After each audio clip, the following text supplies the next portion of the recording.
Okay, here we go. This is Belinda with the Southern Scribe, and I just wanted to point out a few tips to you that I came across when I was making this book. All right, first of all, book selection. Now, sometimes I make my own books, and I'm going to make a video about that later on, but sometimes I use books that are already made. Where do you find the books? Well, here's where I find my books. Of course, we go to flea markets and garage sales, but more commonly than that, I go to the local library. Your local library should, in order to raise money, they will either have a permanent station set up and back, or they'll do it, I don't know, 5 or 6 times a year. They will put books that are old, falling apart, that they can no longer use, and they'll sell them for like 25 cents. Now, to them, they're worthless, but to you, they're gold, because you don't want them together anyway. You're going to take them apart and make a journal. In this journal in particular, you can see on this book where it has the library number on the bottom. I forget what they call that, I'm sorry. But that's cool. It adds to it. And this was another book that I bought. They were identical. This was what the books looked like when I first purchased them. Now I'm going to turn this over and see if you can see this on film. Do you see how this book is a little slightly richer red?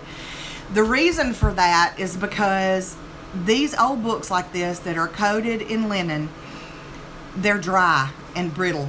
In order to protect them, not only while I'm crafting on them, but for people who are going to receive them, I put a light coat of Mod Podge on them. Now you can use the glossy.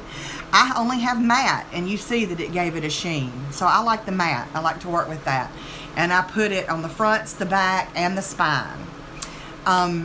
Now you got the book, which means you're going to take a craft knife and you're going to, I hold the books like this so that I can see this little space right here, and I just run like my X-Acto knife down through there and take the pages out.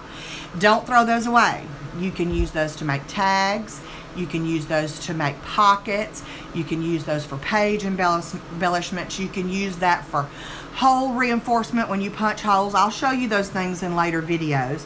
But just set them to the side. What I did in this book, it was one signature, and this was the little red book that I made for Will's school teacher. I went right here inside the spine. I wanted it to say soft and squishy. I didn't want it to be hard. So I only reinforced it with fabric, and it comes about 1/4 inch here. I didn't make the edges exact, and I even let them fray a little because I like the look. But the fabric will reinforce and strengthen the spine, so when you start punching holes through it, doesn't fall apart on you. So that's a tip. If you had wanted it hardback, of course, what you would have done would have been take a piece of cardstock, cut it just wide enough to fit right inside these edges, and just long enough to fit right inside.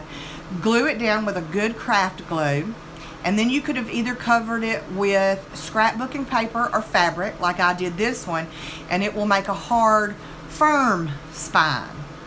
But since the original book, you know, had kind of a rounded spine, I decided to only use fabric to maintain that look. And I think the fabric showing adds a little interest. Okay, the next tip I wanted to share with you is about your ephemera.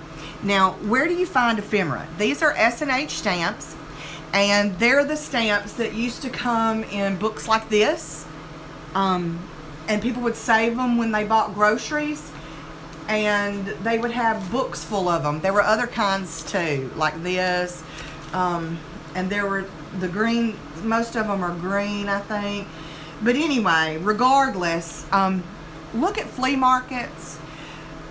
We have a flea market in our state capital that my husband and I drive up to every now and then, go through, and there was a gentleman that had a booth, and he had a stack of these, 16 of them to be exact. There's no harm in asking. I asked him what he wanted for them. He wanted $1 for the whole stack because he was trying to get rid of them.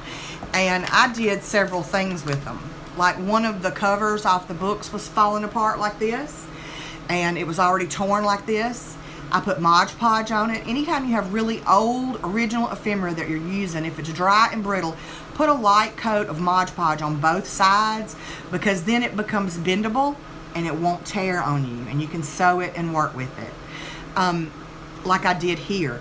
Just to make it a little thicker, I backed this up with some coffee stained wax paper. You don't even notice it against the coffee stained page, but it just makes it stronger, so when she starts tucking things in and out of the pocket, we don't have too much wear here.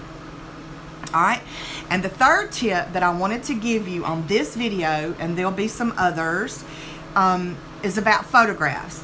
Now, at a flea market, I got this little basket full of, there were photographs that were in cabinet cards. You can see this one.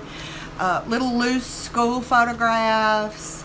I don't want to use these directly in my project, because once they're gone, they're gone. So what I want to do is make a photocopy of them. I have an inkjet printer. I would love to have a laser printer, but I don't, and I don't have $400 to buy one right now. So I use my inkjet, and I go to Walmart and I purchase photo paper. This is the kind that I use, and it says for use with an inkjet printer. And I normally like the matte glossies. All they had, I deal with it. You know, I got it because I've got to have something. Now, my tip is this.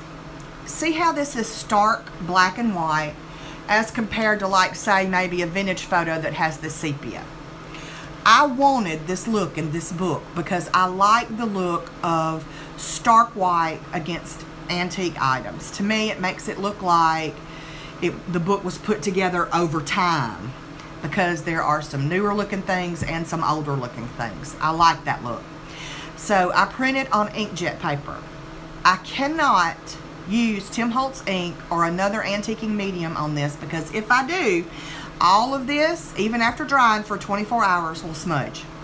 So what do I do if I want to get this look on a photocopy?